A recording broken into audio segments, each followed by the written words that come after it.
Another week, another Family Matters. Kevin Peterson, Jay Staples. Kevin, how are you? I'm well, sir. How are you? Well, my mom would never take well. Like, is well below, we in our family, well was be below good. Is that the same in your life? Uh, I'm no, just I making that think up, good. actually. We never really No, had so. I think good is kind of the cheesy answer, honestly. To be like, My go-to is fine. yeah, right. So that's why I'm saying well. So I'm not fine. I'm not good. When someone's like in therapy, when someone to me says, "I'm like, how are you? I'm good." I'm like, what does that mean? What's good? And they're just like, oh God, I hate you. You Yeah. know. My mom started doing that. So, anyway. Well, Yeah, I get it. we do this show to the best of our ability every week. We answer questions, kind of dig deeper into what's going on, kind of ask and answer questions that most families or people are thinking but afraid to ask. But and then we do our best to stump Kevin. But anyway, Let's it's do been a it. long week. It just feels like it's been like 3 months since I've seen you last. It's only been a week. So Yeah, no kidding, right? I mean, it's that time of year though, man. It's that time of year. the holidays. Ugh, things get a little funny. Well, all right. Well, so let's get right into it. And there was a question, and it's always been on my forefront of my brain. I don't know if that's a saying or not, but and I was doing my scrolling after morning meditation, like I always do, and beloved John Lieberman of Visions, Adolescents out in Love California. me, the John, believe me. Oh, I mean, Yeah. and he did a little video, and I want to get into it because I think a lot of families it would hit straight to their heart chords. And what he was kind of outlining was, you call a mom, you call a dad, whatever it may be, and he was saying like, you ask how the parent, mom in this case, whatever, how are you doing, and they follow up with well, that all depends on how Johnny's doing. How is Johnny doing? And when redirected, paraphrasing now is, and it happens all the time. You see it all the time. I mean, preaching to the choir, but I think it's interesting kind of question, and it goes to the heart of, and then when redirected, well, I asked how you're doing. We didn't bring up Johnny. We can talk about Johnny, later. Like how families and loved ones are so attached, and they're nonstop thinking about Johnny, Sally, whatever, is he eating well, whatever it is. So it's getting in that mind frame, and what does that detachment look like? Oh goodness. So I mean, obviously that's something I deal with almost. I mean, literally multiple times a day. Um, well, I turn it into a little bit of a game. Like I tease them, and I'll say, "So, how are you doing?" And they'll launch into, "Well, the last time I talked to him, blah blah blah." I'm like, and I'll let them finish. I said, "Okay, so I'm going to ask you this question again." And generally, the spouse starts laughing because they're like, "I saw it," And I'm like, "How are you doing?" Oh, I'm good. If he's good, I'm like, "No, that's not the goal." I said, but you believe me if I told you there's a way for you to be okay, even if he's not. And I just put it on the table, and of course they're like, well, I don't know. I mean, let's be honest, it's the mom, you know, and you're like, well, you don't understand what it's like to be a mom. I'm like, I understand what you're saying. He's 35.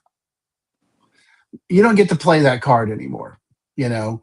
And they're like, well, yeah. I mean, I had that this week, right? And really nice lady. I really enjoy talking to her. But I said, you don't get to play that card. He's an adult, And I said, what is it that scares you about taking your hands off and allowing him to solve his own problems and deal with his own stuff?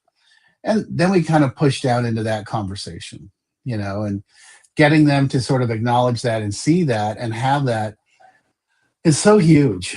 I mean, it's just so massive for them to be able to be like, yeah, okay. And I don't slap their wrist. I don't pin them up against the wall. I'm like, I totally get what you're saying, and it makes perfect sense. And I remember being in the exact same space with my mom. I said, but eventually you're going to have to start living your own life. And I mean, I had this really lovely couple last year from Louisiana, and the kid was 18, and mom was like, well, Kevin, you just don't understand my mama heart. And I was like, oh no, I completely understand your mama heart, but your mama heart is going to contribute to his death. She's like, what do you mean? I said, you keep covering things up and solving problems and giving him a soft landing, and what does he do? Goes out and overdoses again. I said, so how about we start having him feel some consequences, and take some accountability. You can still love him and you can still buy him all the toys you want. Oh, it's fine. I don't give a shit. But you got to let him start to suffer.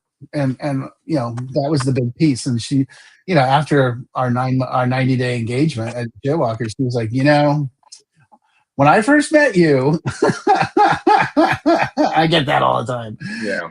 I told my husband, I don't like him. And then I really got to know you. And she's like, I realized you really have my best interest and my son's at heart. And I said, well, the thing you got to remember, and I'll finish with this. Mm-hmm. And this is what I mean. By the way, John Lieberman, love that guy, and love his program too. The thing you got, oh man, of course, it just popped right out of my head.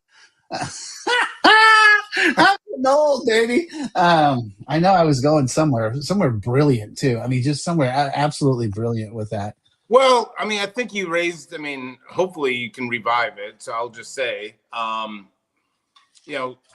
think, not being a parent myself, but being, working with, parents nonstop. I mean, especially that mom I'm his mom. Like, this is my job, is to protect him. And so I think there's this gap between protecting and enabling, obviously, and how do you get mom, dad, whoever it may be, to have do you have to like redefine what it is to be a mom in a sense? More like, yeah. But kind of how I go about it is saying, hey, he's 25.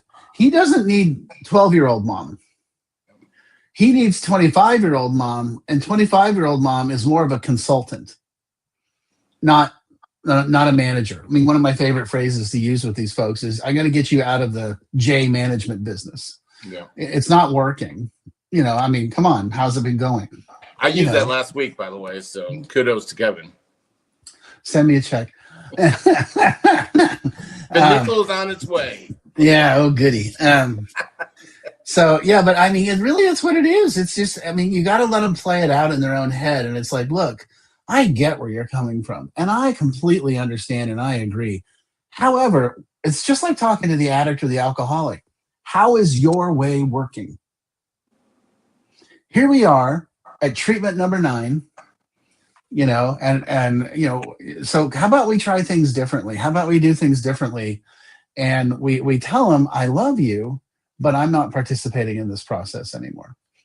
And see what happens, and see what kind of change that creates, because that's what we got to do. But anyway, I can go on and on. My mind goes to, like, I can only imagine how quickly it is. Because they've been using it for X number of years. Like, it's almost like the addict alcoholic going right back to their drug of no choice. When things get tough, they know that this is their outlet. Well, may not work anymore, but they still believe it. And so I think it's good to hear, and they may go on for a week or something, but how tough it is to continue healthy boundaries and, a redefined communication style, and not stepping in at the sight of if he stubs his toe or something. But I can only imagine how tough it is to keep going back to the healthy ways that you outline instead of what they've been doing for X number of years.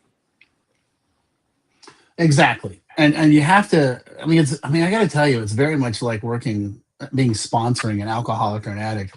you can't shame them, and you can't smack them. You got to be like, okay, sure. So tell me how what happened and where'd that, and how did that work? And they're like, well, it didn't. I'm like, okay, well, let's try a different system and see what happens. And we'll just go from there. And I know it's going to make you feel really uncomfortable because at the end of the day, you're going to figure out that I'm trying to put you out of a job. Yeah. And I said, but actually we're going to replace that with you taking care of you and practicing more self-care.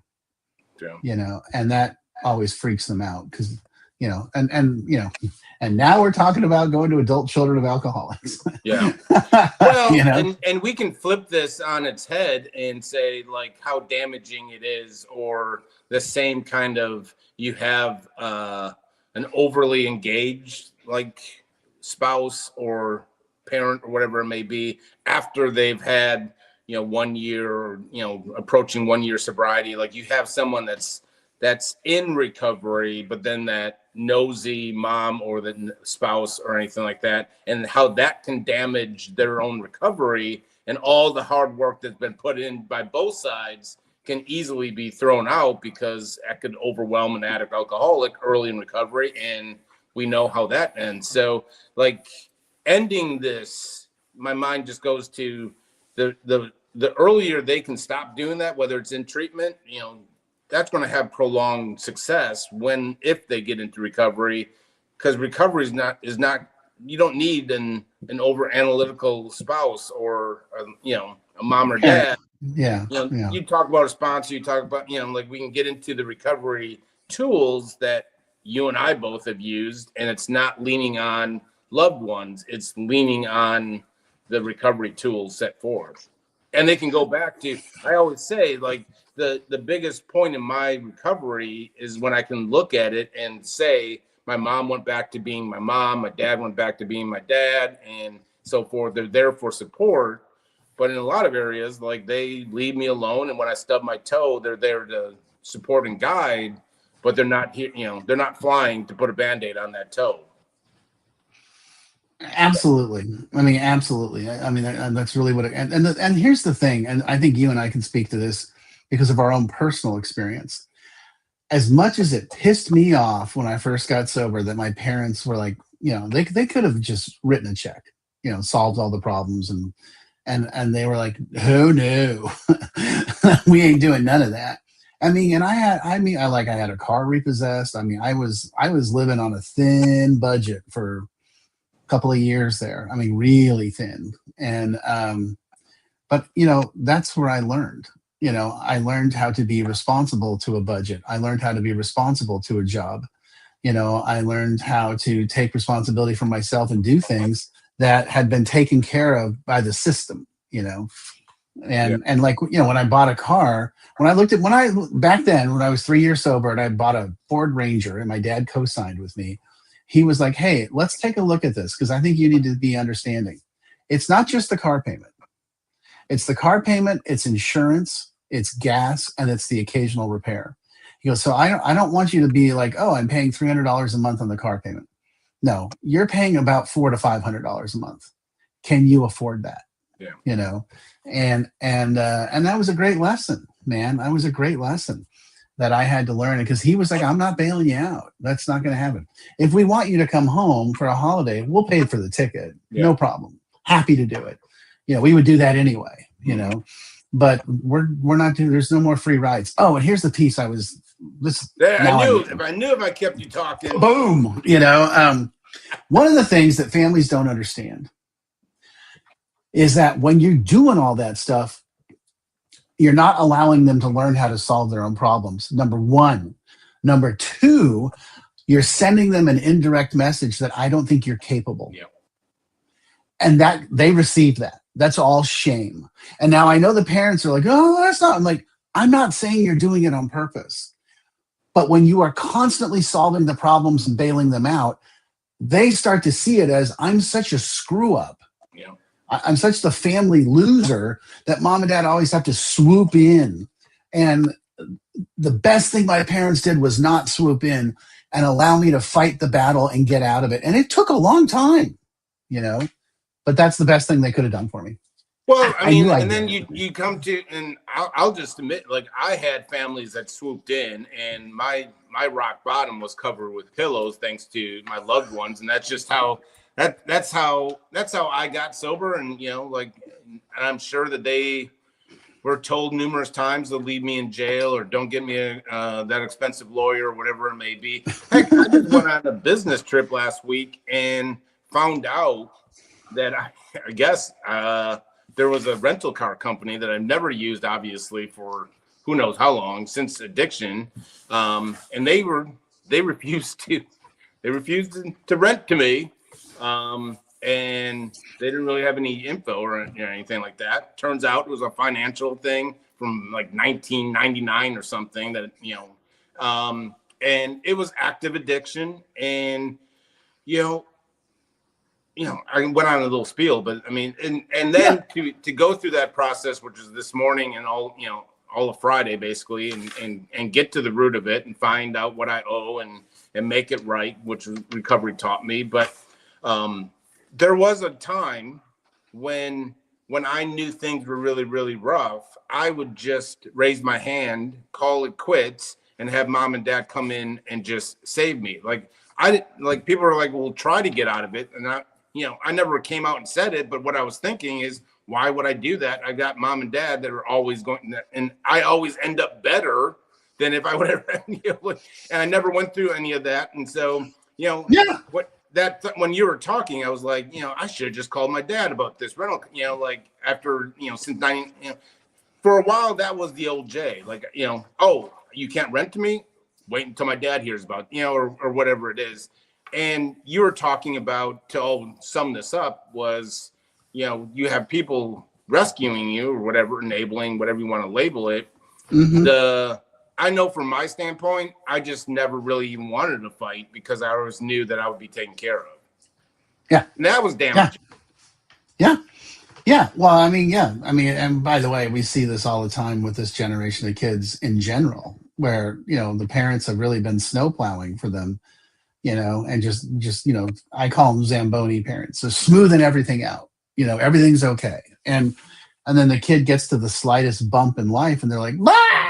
I don't know what to do. It's like, sit down, figure it out. You're smart. You went to school, and they don't have that problem solving skill. And that's the slightest challenge they melt. And I'm not being like, these kids today, let me tell you, it's no, I mean, you and I see this all the time in our jobs. It's like, because what they're used to is like, ow, I stubbed my toe, and everybody comes running. Well, I mean, for me though, I interrupted, but I mean, every family was like, well, what? I don't want him to have a criminal record. I don't want him to have bad credit. I don't want him to, and I can tell you, like, if you have a bad criminal record, get into the addiction treatment after you get 2+ years sober. But I've never really, like, anytime I've applied for a job and they're like, well, I've got several DUIs and drug charge, and I'm talking to a treatment center, they're like, yeah, that's normal, but I can only imagine in Fortune 500. And then the bad credit, I'm 48 years old. There's still, like, I'm still, have small minimum credit cards that I'm working, paying off, like I was taught to improve credit. But, that it's made me stronger too. I mean, so yeah, I think there's a line. Every family's like, what am I supposed to do? Allow him to get arrested, allow him to, whatever. And they're scared of the checkered credit or criminal or something. And I don't know where you do and where you step in or anything. Like, again, my parents always tried to save. But I will say, through my growth, dealing with bad credit, dealing with financial amends, dealing with, a checkered past on the criminal record, it still comes up in my insurance renewals. And I mean, like, thankfully it's been, 17+ years, but I have to deal with that, and I have no one else to blame but myself. And I think families really want to chime in. Well, I'm not going to allow them to have a criminal record or check, credit, and we can get into the whole that, but there's also something about standing on your own 2 feet and redoing the past bad credit and so forth. So I think parents are really reluctant to have a checkered on their past, and they're trying to save them. So. Yeah. No, I get it. I mean, I get that all the time. And my position is, hey, you know what? I mean, I had bad credit when I came in here, and I have a house and I have cars and credit cards, and it just takes time, and you can't, you can't shortcut the process, and then as far as the criminal stuff, it's like, well, I mean, did he do it? I mean, that's kind of how the reality in life works. And let me tell you, I know plenty of people that have criminal records, and I mean, some of them have like prison criminal records, and they are doing just fine. Because they've turned things around, and I'm talking about suburban housewives, bro. I'm talking about people that got caught driving their kids to school drunk and had to spend time in the clink, and that's no misdemeanor. That's hard felony, and they're doing just great because they dug in and got it together, and sometimes that's what has to happen, So, well, along those lines, I mean, it was a month ago, I started working with a family, and I just always knew something wasn't being talked about. And it took a couple of weeks. And finally, I was like, there's something not being talked about. And it turns out that the mom went to jail for, I think, 2 months or whatever it was, and is still, I think, on probation or getting off of it because she got caught basically prescription. She didn't really get, I mean, they had a party, their kid had a party, and they got busted for prescription, there's drugs and alcohol, and she ended up doing and it's on her record, and this was went to go find, sat in their living room, and this is, you'd never guess that, mom has been spending time in 2 months in jail or something, and it's just another reminder, because we talked about this. I mean, how normal it's now becoming for parents to start throwing graduation parties and stuff like that with open, I saw it firsthand, and a mom went to jail because of it. So there was no death or anything like that. It was just, but it would have been a lot more than 2 months if there was a death associated. But, and that kind of just goes, is connected with being the cool mom and trying to rescue and so forth like that. I guarantee you mom and dad didn't come up to Johnny and say, hey, Friday night, let's throw a rager. I'm sure it was Johnny approaching mom and dad and then saying, I'm assuming, well, if you're going to do it here in our house so we can watch you. And then lo and behold. So. Yeah. Oh yeah. No, there was actually one of my nieces in Boulder, Colorado had that situation. I mean, not her, but in that year, there was a real big deal where there was deaths, and like the parents, I mean, they all got interviewed and they were coming after them all. And I think I'm pretty sure there was some people got in a lot of trouble. And, it's like, well, yeah, what did you think, bro? I mean, come on now. Yeah. That's, you can't facilitate that. Yeah. So, yeah. Well, we're going to, there was one question that's been a couple of weeks, and I mean, in general, it's along the same lines. It got my mind spinning and so forth. I think we touched on a lot of it, but boiling it down, they're wanting to know, there's a laundry list of things. He's 2 years sober. It's a wife, I think, and ultimately he's like, how do I deal with the fact that sobriety doesn't fix the communications, issues, the whatever it may be. I think there may be a belief that sobriety, he's sober, he's in recovery, that's going to fix all of our issues, and that's not the case, right? I wish. Yeah, I wish. I mean, it would, meetings would be a lot bigger if it fixed everything. Damn, baby. I'd be out of a job, by the way. And so I mean, I totally understand where she's coming from. I thought this was going to fix everything. Yeah, I hear that all the time. But so let's take a look at the 12 steps. The first half of the first step says we were powerless over alcohol. We never talk about alcohol or drugs again. So what are we going to talk about in the 11 and a half steps after that? We're going to talk about them and the change that has to occur and the lifestyle change that has to occur that they have to go through. And that's what she needs to understand, is that getting rid of the drugs and the alcohol is great. It's fantastic. But the real work starts after that. You know, I share this in AA meetings all the time. Turns out getting clean was the easy part. Yeah. You know, living a different way of life is really hard, you know, and that's okay. That's what we have each other for.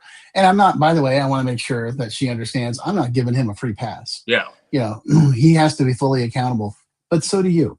Yeah. You know, you got to be doing your stuff. And if he's not following through and the relationship's not getting better, you need to see a licensed marriage and family therapist, you know, and say these things like, I love you and I'm glad you're sober, but our relationship isn't better. And it's really frustrating to me. And I want things to be different, you know.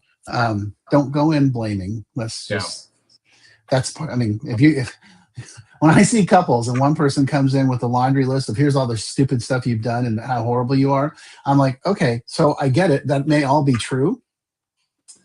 However, let's take a look at this dynamic where you're treating him like a child that got caught with his hands in the cookie jar. Yeah. You know, and I'm not. Yeah. Well, how often do families come with that same laundry list to family programs? Oh, every time they think we're, well, it's really funny. Exactly. Yeah. At Jaywalker, you know, I've made it specific, like explicitly clear. Yep. We are not doing that. We are not doing sit down, not, you know, there's no cage match therapy going on. You know, this is going to be, we're going to reestablish the fact that we actually like each other. Yeah. And then we'll start having that conversation. But we're going to do it differently. You know, we're going to follow some different principles. So, yeah. Yeah. Back in Dallas, I know several married, you know, I go to a men's group, and, you know, within that men's group, they started a group with their wives and stuff. And it's not necessarily like an AA meeting or anything like that. It's, you know, at least one person in the couples in AA, and they kind of just meet. They met on a regular basis, weekly basis. And they talked about coupling, and not couples counseling, what you're saying, but yeah, never once have I gone to a couple counseling AA meeting or anything like that. So, I mean, the communication style, it's, you know, AA solves a lot, throws a mirror up to you and shows you how you're showing up, and, you know, you need to be held accountable how you're showing up, but it's not going to, I still don't communicate well with family and some people, others. I still, you know, overspend. I still, you know, think about myself 97% of the day, which is a great day. If it's, you know, if I'm thinking about others 3%, that's a great day in my opinion. I was going to say only 97. Fuck, that's progress. I'll give myself, you know, credit. You know, like, I didn't think you were going to call me out on it, but, you know, a couple extra points. You know, an average day is 99.8%. You know, if I'm being honest, but no, I mean, these are. I love talking about this because I think it's, you know, sometimes we kind of skate over the fact that, you know, recovery, sobriety doesn't cure everything.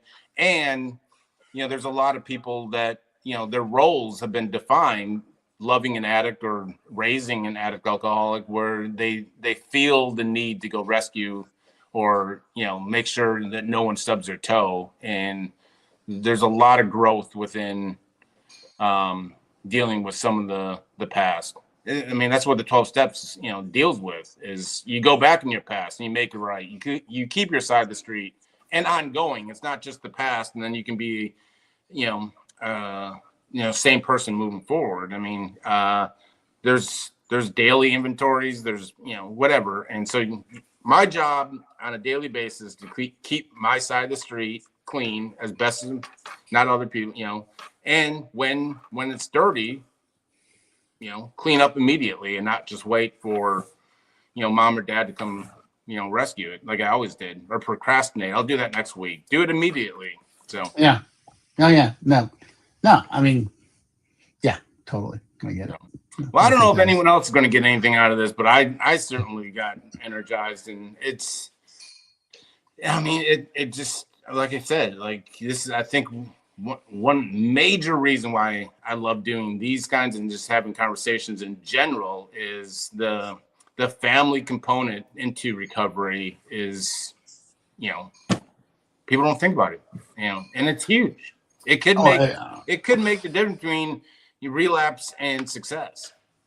So it does make the difference. Yeah. I mean, it just does. You know, that that's just how it works. Yeah. Yeah. all right, All right. Kevin, you can clock out for the rest of the day. You brought it this week, so My day's just getting started, brother. I'll call your bosses. I'll call your bosses and I'll write you the note. So I appreciate it. Alright. And we're gonna take next week off, I would assume, for Thanksgiving, but we'll be here in 2 weeks. Keep the questions Yes, sir. coming.